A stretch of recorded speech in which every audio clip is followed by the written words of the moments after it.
হিঙ্গলগঞ্জ থানার তৎপরতায় বিলুপ্তপ্রায় তক্ষক উদ্ধার, আনুমানিক বাজার মূল্য ৩ থেকে ৪ লক্ষ টাকা।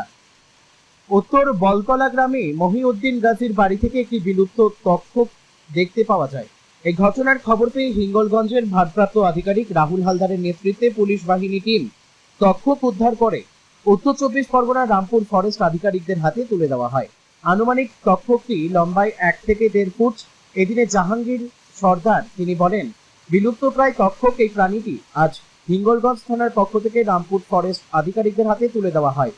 এদিনে ফরেস্টের আধিকারিক স্বপন গায়েন তিনি জানান, আমাদের ফরেস্ট অফিসারকে ইনফর্ম করে তারপর আমাদেরকে ইনফর্ম করলে আমরা যথারীতি এখানে আসি। এসে দেখলাম এই তক্ষকটির ওজন আনুমানিক ২০০ থেকে ২৫০ গ্রাম আমাদের হাতে হিঙ্গলগঞ্জ থানার পক্ষ থেকে তুলে দেয়। আমরা রামপুর ফরেস্ট অফিস থেকে এসেছি।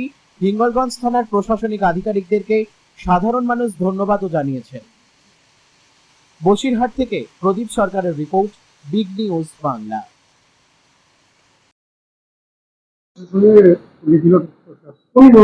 আপনি এলেন, আমি রামপুর এসএফগঞ্জ থেকে এসেছি। কিভাবে খবর পেলেন? এখানে কি ও অফিসিয়ালি ফোন গেছে, তার থেকে বড়বাবু আমাদের পাঠিয়েছে। নিয়ে যাচ্ছে? এটা তক্ষক। কত বড় হতে পারে এটা? ওয়েট এরকম 200 গ্রাম 250 গ্রাম হতে পারে, 200 থেকে 250 গ্রাম এরকম হবে। 1 ফুট লম্বা হবে। কোন অফিস থেকে এলেন আপনি? রামপুর এসএফগঞ্জ, কোন ডিস্ট্রিক্ট পড়ে? নর্থ 24 পরগনা। আপনার নাম? স্বপন গায়েন। কি দেখছো, কি দেখলেন? এখানে দেখলাম বলতে আমি এখন হিঙ্গলগঞ্জ থানায় দাঁড়িয়ে, আমি এখানে এসেছিলাম সাইডে, এসে দেখলাম বিরল প্রজাতি টক্ক সাপ ধরা পড়েছে।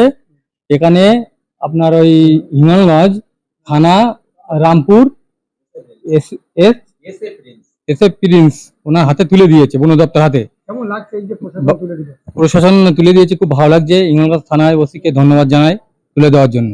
আপনার নাম? আমার নাম মোহাম্মদ জাহাঙ্গীর সর্দার।